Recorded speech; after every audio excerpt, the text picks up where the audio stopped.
नमस्कार साथियों, स्वागत है आप सभी का आविष्कार आईएएस एकेडमी पर। मैं इंजीनियर लोकेन चौधरी आप सभी का हार्दिक अभिनंदन, हार्दिक स्वागत करता हूं। दोस्तों, आज हम चर्चा करने जा रहे हैं भारत और फ्रांस के बीच में जो अभी समझौते हुए हैं। फ्रांस के राष्ट्रपति इमैनुअल मैक्रोन जो है वो भारत की यात्रा पर हैं और आज उनकी यात्रा समाप्त हो चुकी है।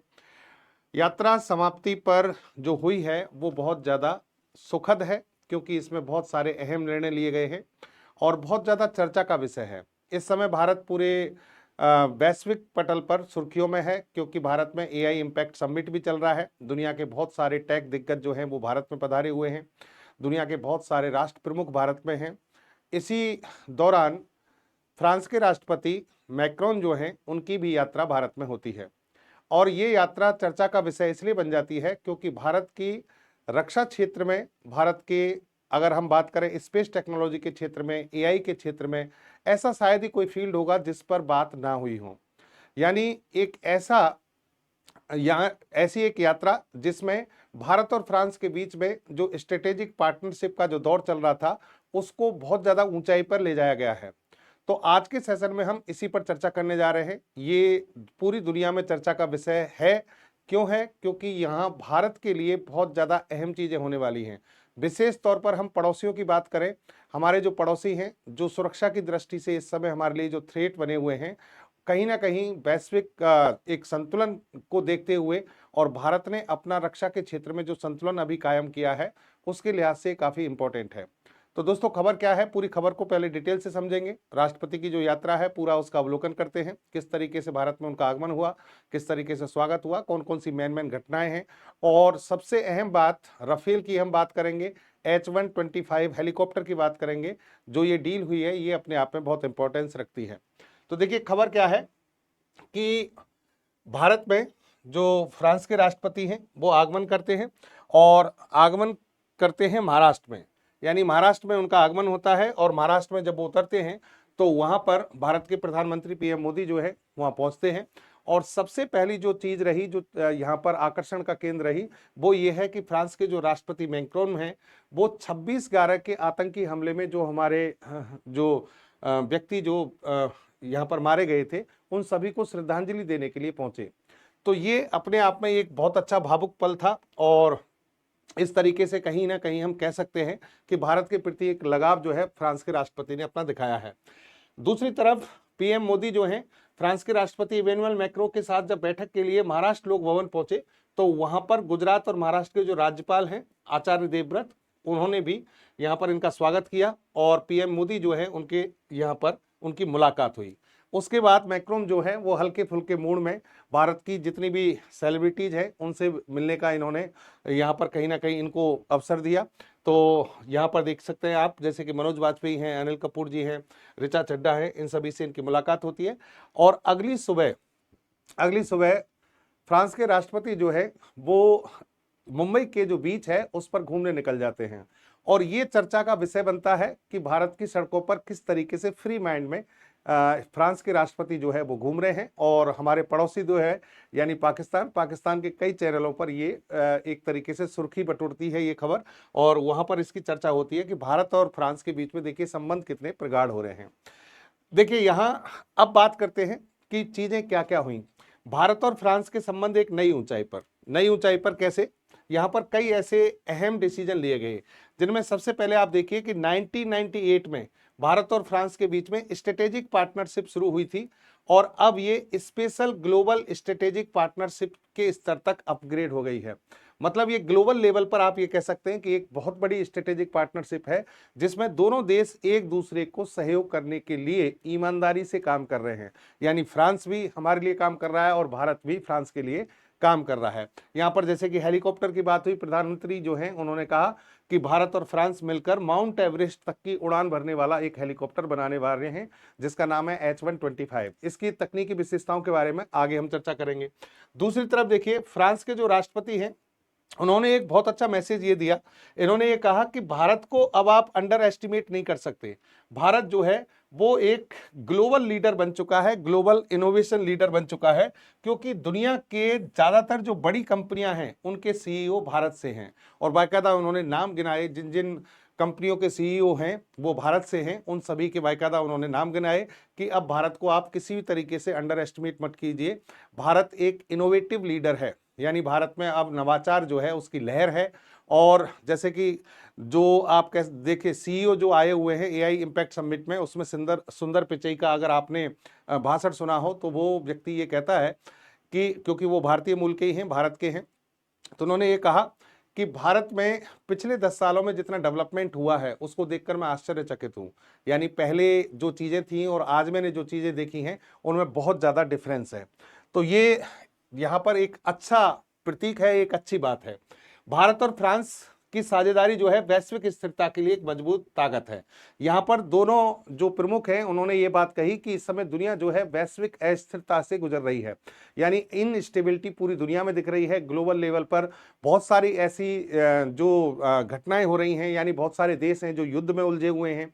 और एक तरीके से अगर देखा जाए, जैसे गोल्ड को लेकर देखा जाए, इकोनॉमिक जो हमारी जो वो चल रही हैं, एक्टिविटी चल रही हैं, आर्थिक जो गतिविधियां चल रही हैं वैश्विक स्तर पर, वो भी उनमें भी अस्थिरता है। युद्ध की दृष्टि से देखा जाए तो अस्थिरता है, और संबंधों की दृष्टि से देखा जाए तो कहीं ना कहीं अमेरिका को लेकर बाकी सब परेशान हैं। कहीं चाइना परेशान करता है तो कहीं अमेरिका परेशान कर रहा है। तो ऐसी स्थिति में ये कहते हैं कि हम एक वैश्विक जो स्थिरता है उसके लिए हम इस दोस्ती को, इस साझेदारी को अहम मानते हैं। नेक्स्ट देखिए आप, भारत फ्रांस प्रतिनिधिमंडल स्तर की बातचीत एक नई ऊंचाई पर, यानी यहाँ पर प्रतिनिधिमंडल जो है भारत और फ्रांस के, उनके बीच में बातचीत शुरू होती है।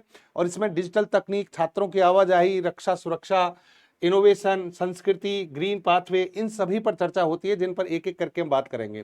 प्रधानमंत्री जो है उनकी 5 खास बातें ऐसी जिन पर इन्होंने चर्चा की। पहली बात तो इन्होंने ये कहा कि फ्रांस से हमारा पुराना रिश्ता है, और इन्होंने ये बात कही कि जो पिछला एआई समिट हुआ था उस एआई समिट में जो राष्ट्रपति मैक्रोन हैं उन्होंने जब मुझे बुलाया तो उन ऐतिहासिक स्थलों की हमने विजिट की जो भारत के लिए बहुत ज़्यादा महत्वपूर्ण हैं। जैसे वीर सावरकर जी हैं, उनसे रिलेटेड एक वो था, सैनिक, हमारे जो सैनिक हैं जो कि प्रथम विश्व युद्ध, द्वितीय विश्व युद्ध के दौरान फ्रांस में वहाँ कहीं ना कहीं मतलब सेना के साथ में वो लड़े थे, उन जगहों पर जाकर प्रधानमंत्री आए थे, उनका उल्लेख किया गया। हर सेक्टर में साथ काम, यहाँ पर इन्होंने कहा प्रधानमंत्री ने कि भारत अब डिफेंस, क्लीन एनर्जी, स्पेस और जितनी भी न्यू टेक्नोलॉजी हैं, क्रिटिकल मिनरल्स हैं, बायोटेक्नोलॉजी हैं, इन सभी के क्षेत्र में हम दोनों एक दूसरे का सहयोग कर रहे हैं। रणनीतिक साझेदारी, अब लोगों की साझेदारी, यानी भारत और फ्रांस इनोवेशन ईयर के साथ अब दोनों देशों का रिश्ता सिर्फ सरकारों तक सीमित नहीं रह गया है, बल्कि आम लोगों, स्टार्टअप्स और इनोवेटर्स तक पहुंच गया है। दुनिया में स्थिरता के लिए ये जो डील है, या फिर हम कह सकते हैं कि इन दोनों की साझेदारी है, वो अपने आप में बहुत महत्वपूर्ण है। और भारत बना बड़ा स्टार्टअप, यहाँ पर प्रधानमंत्री ने ये आकर्षण बताया कि भारत अब दुनिया के जो टॉप जो स्टार्टअप कंट्रीज हैं या फिर स्टार्टअप इंडस्ट्री है उसमें टॉप पर है, दुनिया में तीसरे नंबर पर है। दुनिया की जितनी भी बड़ी कंपनी हैं वो भारत के स्टार्टअप से कहीं ना कहीं जुड़ी हुई हैं। तो इस बात को लेकर भी यहाँ पर इन्होंने कही है। फ्रांस के राष्ट्रपति जो हैं उन्होंने क्या कहा, इन्होंने कहा कि भारत के साथ में फ्रांस मेक इन इंडिया का पक्का साथी है। मतलब कि फ्रांस जो है वो इस तरीके से साझेदारी कर रहा है भारत के साथ कि ज्यादातर जितने भी प्रोडक्शन हैं वो सब भारत में किए जाएं, मेक इन इंडिया की मोहर उन पर लगी हुई हो। और यहाँ पर ये कहते हैं कि सिर्फ सौदे नहीं, मजबूत साझेदारी है। यानी हम केवल क्या है, यहाँ पर ऐसा नहीं है कि एग्रीमेंट कर रहे हैं, यहाँ पर आप चाहे हथियार की बात करें, हथियारों की खरीदने और इनकी बात करें तो यहीं तक बात सीमित नहीं है। हर क्षेत्र में भारत और फ्रांस जो है वो पूरी तरह से साथ हैं। भारत अब लीडर की भूमिका निभा रहा है, ये इन्होंने कहा है। रिश्ते को मिला नया दर्जा, स्पेशल स्ट्रेटेजिक पार्टनरशिप का दर्जा दिया गया है, और टेक्नोलॉजी शेयर करने में भरोसा। यानी फ्रांस ने कहा है कि हम चाहते हैं कि भारत जो है वो रणनीतिक रूप से अपने आप को मुक्त महसूस करे, और इसीलिए हम जो भी डील कर रहे हैं उसमें भारत को टेक्नोलॉजी ट्रांसफर करने की बात पर हम एग्री हो रहे हैं, यानी भारत को वो टेक्नोलॉजी ट्रांसफर की जानी चाहिए। ये बात इन्होंने फ्रांस के राष्ट्रपति ने यहाँ पर कही है। अब देखिए यहां पर उद्घाटन हुआ भारत फ्रांस इनोवेशन ईयर 2026। ये अपने आप में इसलिए अहम है क्योंकि जो इनोवेशन ईयर है इसका मतलब यह है कि भारत और फ्रांस 2026 को एक इनोवेशन ईयर के रूप में मना रहे हैं। इनोवेशन ईयर के रूप में मना रहे हैं, इसका मतलब यह है कि भारत और फ्रांस ने यह कहा है कि इस पूरे साल में भारत और फ्रांस के बीच में बहुत सारे एग्रीमेंट होंगे, बहुत सारी साझेदारियां होंगी, और बहुत सारे ऐसे डिसीजन लिए जाएंगे जो दोनों देशों के हित में बहुत ज्यादा लाभदायी होंगे। यहाँ पर देखिए ये कहते हैं कि स्टार्टअप, साइंटिस्ट से रिलेटेड, कॉरपोरेट, इंडस्ट्री, रिसर्च, विकास, बाजार, हर चीज में एआई का फील्ड हो, हर चीज में पूरे साल यहाँ कहीं ना कहीं सहयोग आपको देखने को मिलेगा और ये सहयोग जो है वो लंबे समय तक चलेगा। इसके अलावा डीप टेक और स्टार्टअप सहयोग की बात हो रही है, अंतरिक्ष रक्षा तकनीक की बात हो रही है, ग्रीन एनर्जी की बात हो रही है।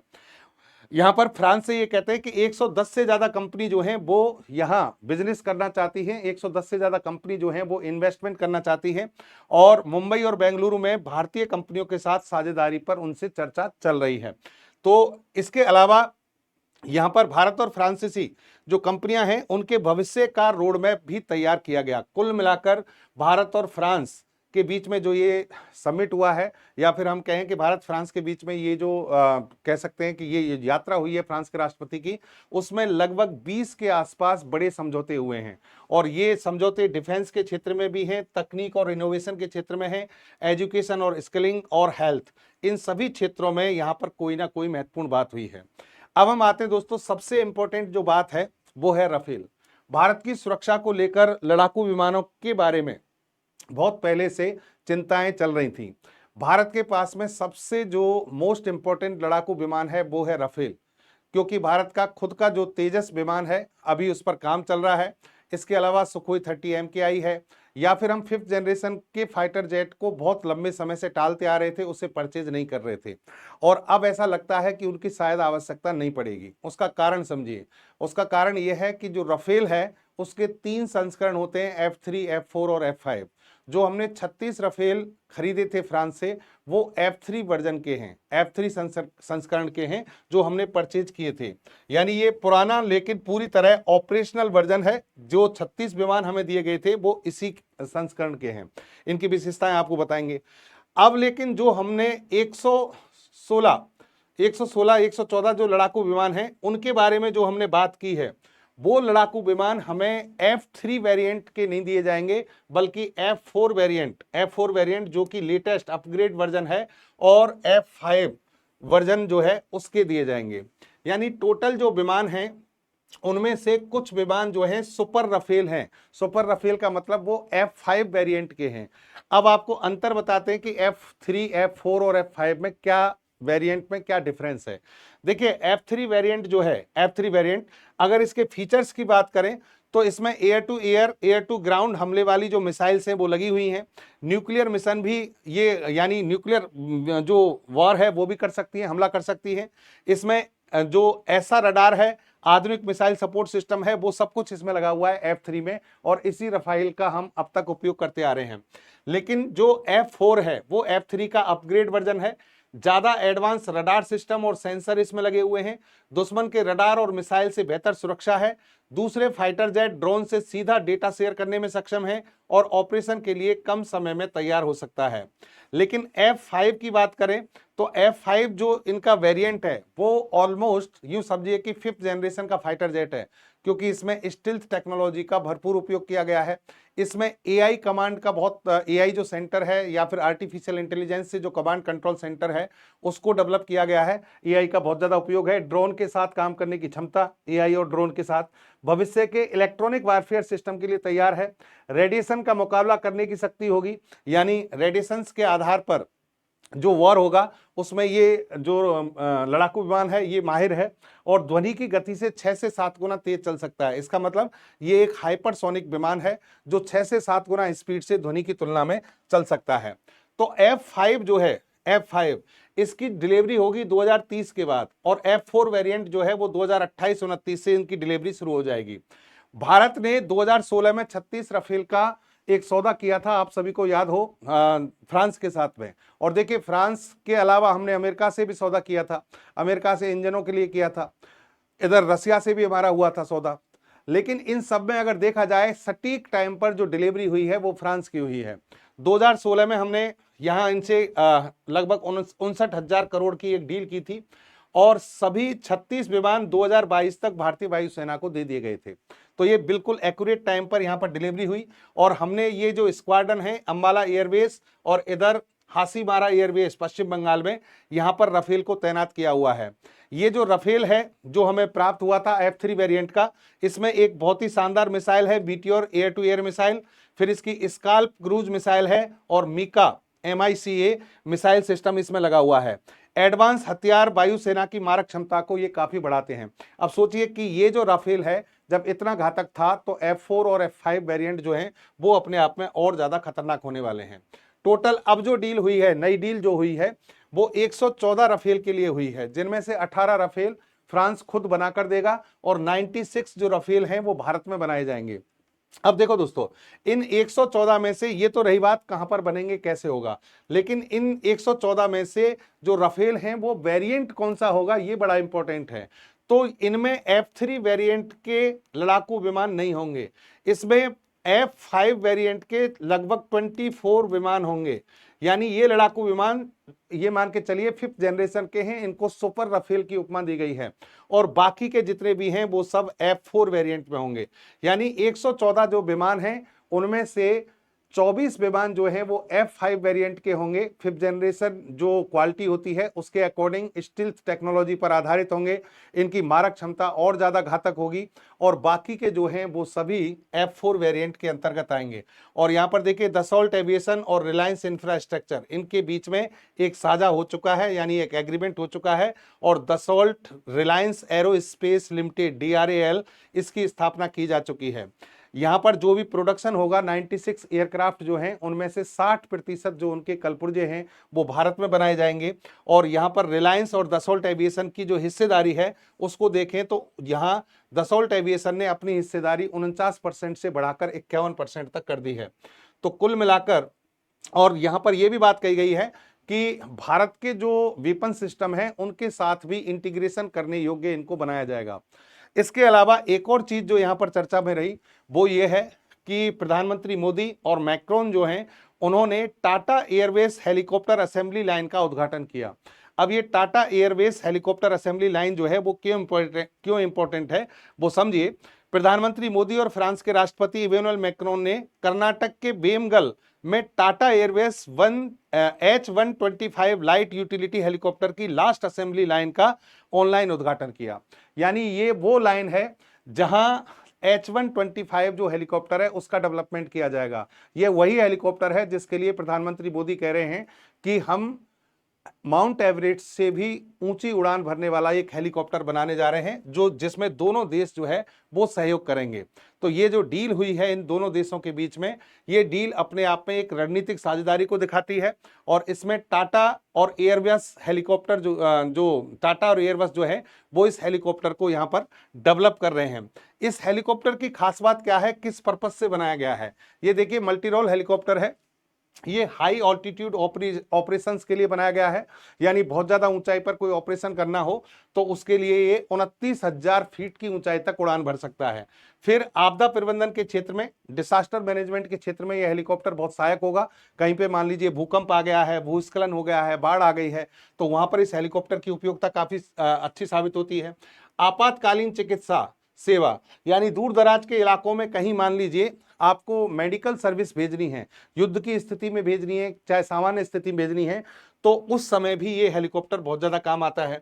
पर्यटन और तीर्थ यात्रा जैसे कि केदारनाथ, बद्रीनाथ, वैष्णो देवी, ये जो तीर्थ स्थल हैं जो बहुत ज्यादा ऊंचाई पर बने हैं, वहां भी ये हेलीकॉप्टर बहुत ज्यादा काम आ सकते हैं।